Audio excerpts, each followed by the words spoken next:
Assalamualaikum warahmatullahi wabarakatuh. Perkenalkan, nama saya Ade Indrani dengan NIM 2401073018 dengan jurusan Akuntansi Prodi D3 Akuntansi Politeknik Negeri Padang. Baik, di sini saya akan menjelaskan mengenai desain dan program aplikasi penjualan dan pembelian. Selamat menyaksikan. Yang pertama kita buat yaitu tabel register hutang. Tabel ini mencatat semua kewajiban atau hutang perusahaan terhadap supplier yang berisikan ID supplier, nomor bukti, tanggal, keterangan, debit, dan kredit yang berfungsi untuk mencatat utang yang harus dibayarkan. Selanjutnya yaitu register piutang. Register piutang ini adalah tabel yang mencatat semua bagian atau piutang perusahaan kepada customer yang berisikan ID customer, nomor bukti, tanggal, keterangan, debit, serta kredit. Selanjutnya yaitu tabel akun. Tabel akun ini berisikan daftar akun-akun yang digunakan dalam pencatatan transaksi akuntansi. Hal ini sebagai dasar dalam membuat jurnal yang berisikan kode akun, nama akun, serta kelompok. Fungsinya yaitu menyusun laporan keuangan seperti neraca dan laba rugi. Selanjutnya yaitu tabel customer. Tabel customer ini berfungsi untuk menyimpan data pelanggan yang berisikan ID customer, nama customer, alamat, serta telepon. Selanjutnya yaitu tabel inventory. Tabel inventory ini untuk menyimpan data stok barang yang dipakai. Nah, selanjutnya yaitu tabel jurnal D dan tabel jurnal H. Nah, pada tabel jurnal D dan H ini digunakan untuk mencatat transaksi akuntansi otomatis dari penjualan serta pembelian. Selanjutnya yaitu purchase D dan H. Nah, purchase D dan H ini digunakan untuk mencatat pembelian barang. Selanjutnya yaitu tabel sales D.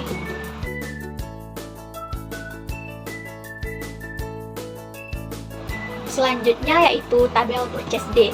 Tabel purchase D ini menyimpan detail barang yang akan dibeli seperti nomor bukti, kode item, quantity, dan harga beli yang berhubungan dengan form pada F pembelian D untuk input barang-barang yang dibeli.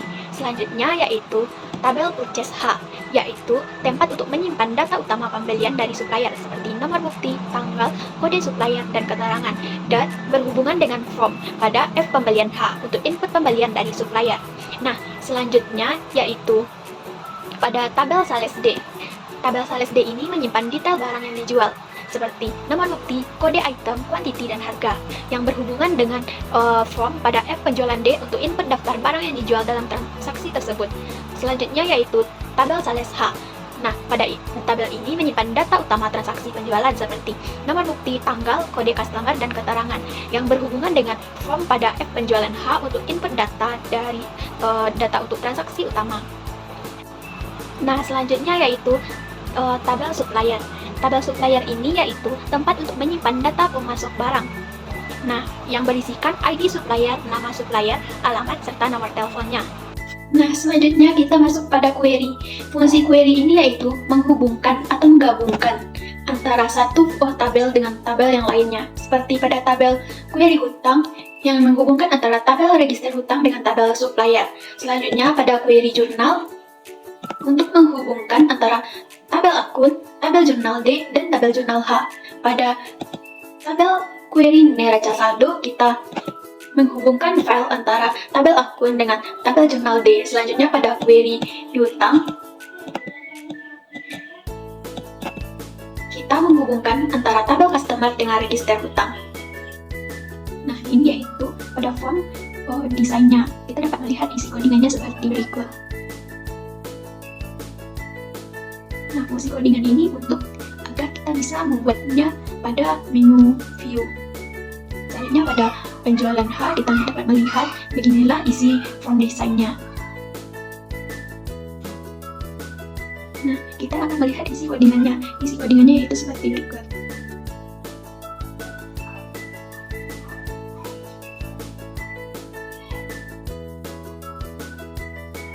Selanjutnya, pada pembayaran hutang, kita dapat melihat bagaimana desain view-nya.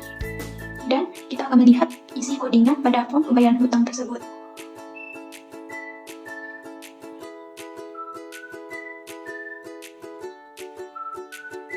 Nah, selanjutnya kita masuk pada design view.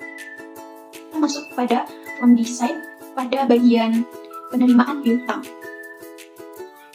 Nah, begini isi koordinat di dalamnya.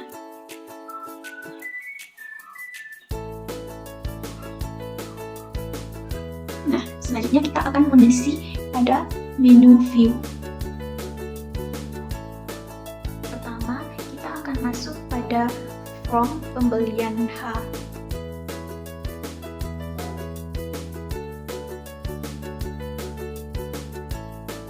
Kita dapat mengisikan nomor bukti, tanggal keterangannya yaitu pembelian kredit, serta kode supplier, dan mengisi kode item serta harga belinya, serta kuantitinya. Dan mengisi pembayarannya. Setelah itu posting. Lanjut, kita akan melihat pada tabel register hutang.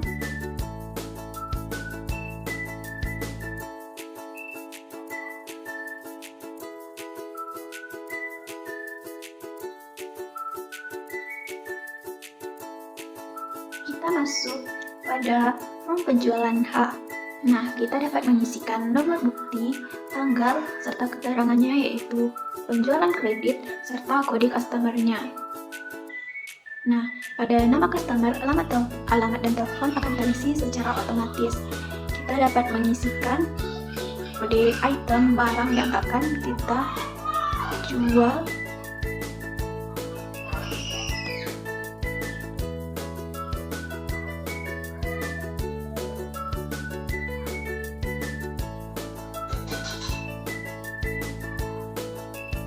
Nah, setelah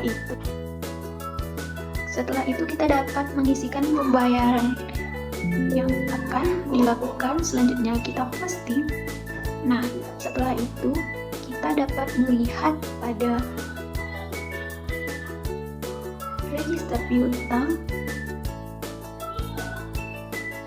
pada sales H, serta tabel jurnal H. Selanjutnya kita masuk pada from pembayaran hutang. Nah, kita dapat mengisikan nomor buktinya, tanggal keterangan, ID supplier, serta kode akunnya.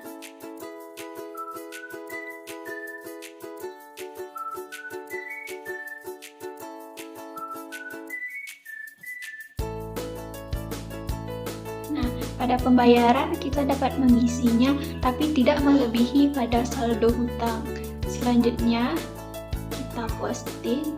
Nah, kita dapat melihatnya pada query hutang, query jurnal, serta neraca saldo.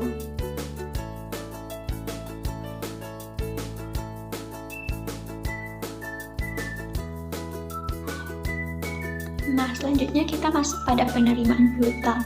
Kita dapat mengisikan nomor bukti, tanggal, keterangan, dan ID sub customer-nya. Selanjutnya, kita dapat mengisikan kode barangnya. Nah, kita dapat mengisi nominal yang akan dibayarkan, tapi tidak melebihi saldo piutang. Selanjutnya, kita posting, dan kita dapat melihatnya pada bagian query piutang, query jurnal, serta neraca saldo. Sekian video saya, sampai jumpa.